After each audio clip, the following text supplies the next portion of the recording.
This is week one. My main goal in week one is simply to convince you that you can do this. And also, I want to try and give you a few reasons as to why you might want to keep doing this. I'm also going to give you a little bit of an outline as to what's going to happen in the next 12 weeks so you can sort of get some context for what we're doing this week.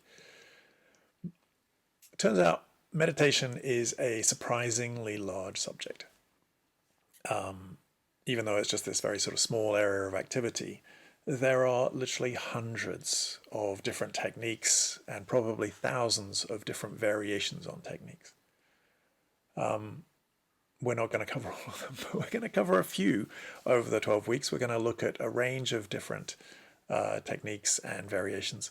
So in the first half, roughly the first 6 weeks, we are going to look at a number of different techniques, but we're also going to be really digging down into the how and the what of meditation. So what is this meditation? What are these practices? What are the techniques?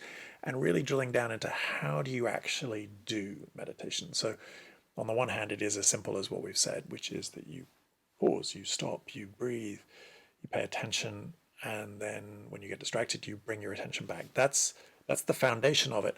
But there is a little bit more going on than that. And so we're going to look in more detail as to what's going on. In the second half, we're going to really explore a lot more of the why. So we're going to look at more of the sort of psychological reasons perhaps, or some of the benefits of meditation, about how this improves happiness, improves health, improves athletic performance, your career, improves relationships. So we're still going to be doing the same thing. We're going to be doing a lot of practice. We'll be meditating every week, usually 3 or 4 meditations a week. But I'll be exploring a little bit more about why this meditation thing is actually relevant and helps in your life. Some of the different meditations we're going to be covering. So in the first few weeks, we're going to be looking a lot more detail at this type of meditation, like what we're doing tonight, what I refer to as awareness meditation, because we're really building this awareness we have of our mind, but also of our body and also of our emotions. And with that awareness, there are a lot of interesting things that happen. So we're going to look at awareness meditation in quite a lot of detail. And then we're going to look at a technique known as mantra meditation, which is another one of the very, very popular meditation techniques. And I would gently suggest that there's a little bit of a kind of a war within the meditation world between like this awareness meditation, or what some people call mindfulness meditation, and the mantra meditation. And the awareness meditation people are like, oh no, ours is the best. It's like the original and whatever. And the mantra people are like, oh no, ours is the best. Like we get more of this kind of brainwave when we do our meditation. Anyway, I'm pretty agnostic on it. I think they're both extremely useful and both extremely powerful, and we're going to look at both.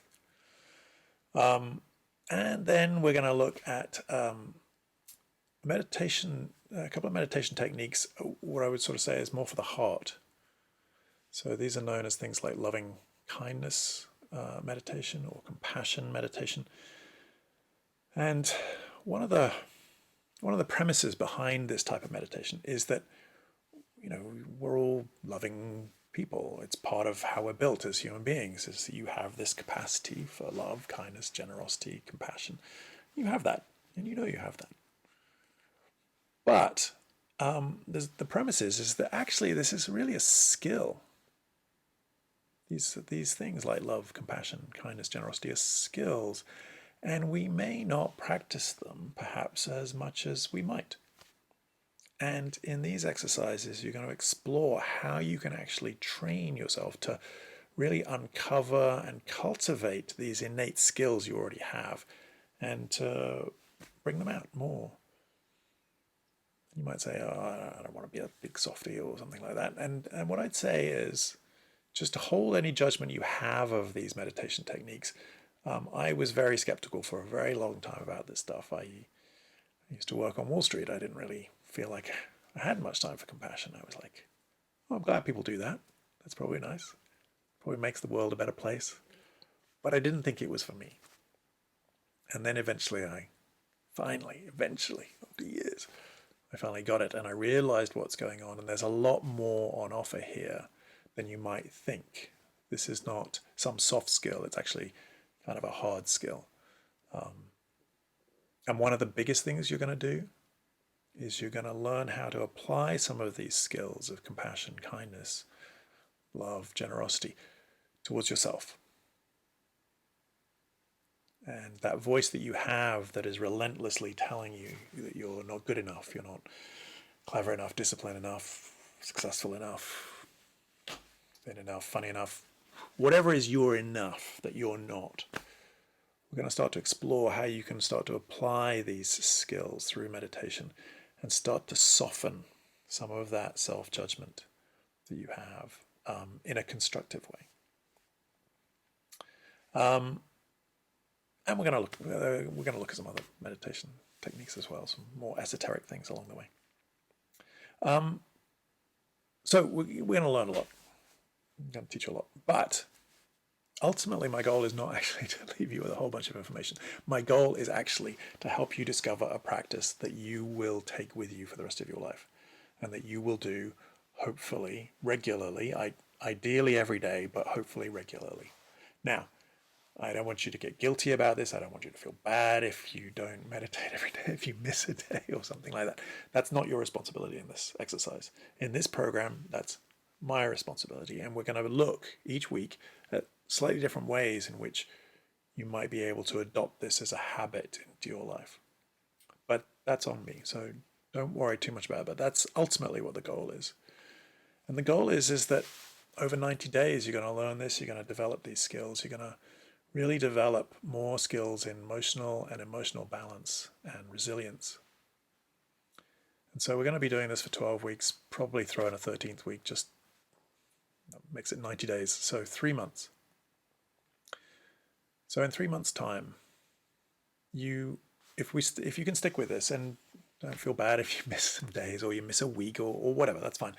But just keep coming back as often as you can. Do as much as you can of this. And reach out on the website. I'm happy to give as much advice as possible. But over the next 90 days, we want to see if we can develop these skills. Because the world is in a really, really tough place today. It's pretty horrific. We're all feeling it. But the horrible truth is that in 90 days, it's probably going to be a lot worse than it is today. And learning meditation skills and mindfulness skills and all these different techniques, that isn't going to change what's going to happen to the world. The world is going to be in a really tough place 90 days from now. But if you can, over the next 90 days, be as gentle with yourself as you possibly can. Obviously, your health is going to come first. That's the most important thing. But the second most important thing you can develop over the next 90 days is some of these tools and techniques to give yourself mental and emotional balance and resilience. So I hope you'll stick with me over the next 90 days and do your best. Do your best with it.